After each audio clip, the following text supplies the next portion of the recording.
Well, psychologist Dr. Jordan Peterson is one of the world's most fascinating and controversial intellectuals. His books sell by the boatload. His talks pack theatres across the globe. Millions watch him online. When he speaks, people listen. I interviewed him earlier today at length, and we'll air most of that conversation next week. But on the day that Putin threatened nuclear war on the West, I had to ask Jordan Peterson for his analysis on the war in Ukraine. His response was as grave as it was startling. That's the world's most famous psychologist, who began by asking for his view on Vladimir Putin as a man. Well, he's a lot more like everybody else than anyone thinks. You know, the notion that he's Hitler or Stalin, that's just foolish. I don't see any evidence for that at all. I mean, first of all, Hitler and Stalin were very singular types, and there's a bit of Hitler and Stalin in everyone. So, you know, there's some truth in that. Maybe there's more in the typical Russian leader than normal. A bit of Hitler in everyone? Really? There's more than a bit. Really? Oh, absolutely. Yeah, well, why would have Nazism spread the way it did? You know, people think, well, that's all top down. It's not top down. There's a part of people that are all these people who informed on Kate Berbelsing. Well, didn't Goebbels say that the way to get vast numbers of people to go along with what you want to do is to terrify them?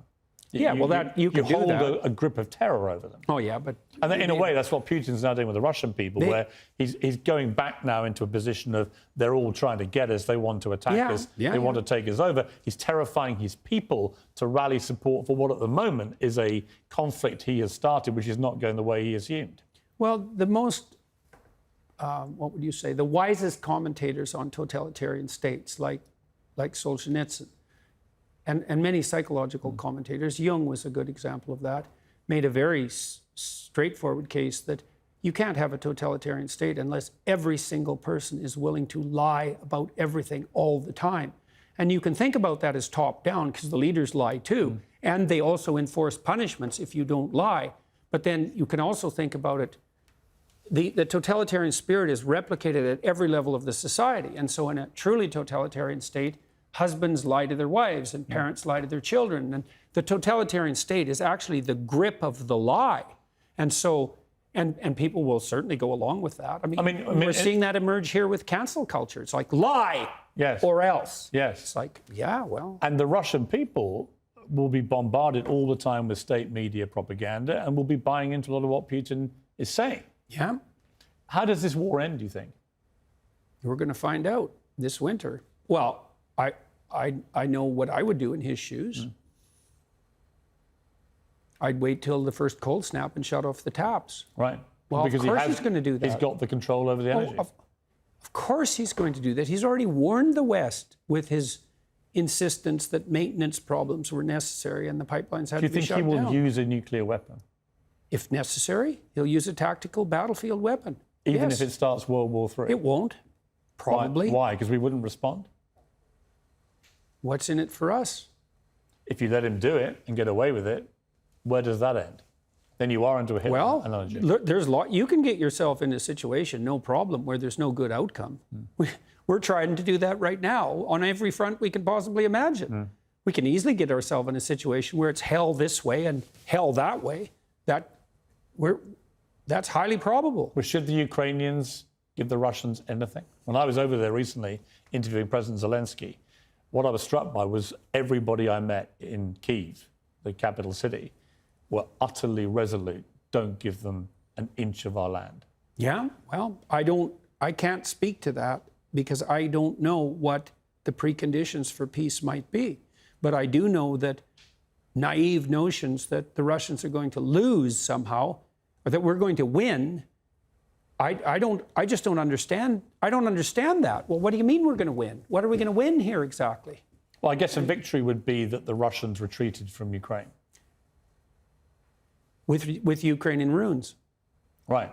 Well, okay, fine. That's a hell of a victory. Like, I think Putin could manage that because I think he could tell his people, and I think they might buy it. It's like, we accomplished our objective. We devastated Ukraine and we kept it out of the hands of the West. And that's not great. It's not what we had hoped for, but it's better than the alternative. And I think they would buy that. And I think when Putin went into Ukraine, I thought a bunch of things, which I made a YouTube video about that. People criticized like mad. I thought, okay, well, what's happening here? Oh, I see. his end game for failure is that Ukraine is left in a smoking ruin. Oh, that's a victory. So then he can lose with impunity. Right. So how can we win? We can't win against Vladimir Putin anyways, because you cannot win against someone you cannot say no to. Period. And we can't say no to Putin because we sold our soul for his oil and gas. And we did that to elevate our moral stature in relationship to saving the planet.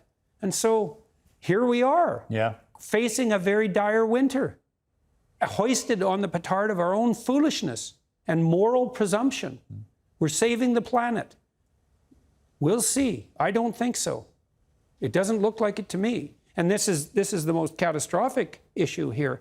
Assuming that we're facing an environmental crisis of planetary proportions, which is not something I buy, by the way, assuming we are, well, then I would imagine that you would put in place measures that would ameliorate that problem instead of exacerbating it. But all the measures you're putting in place are actually making the environmental problem worse.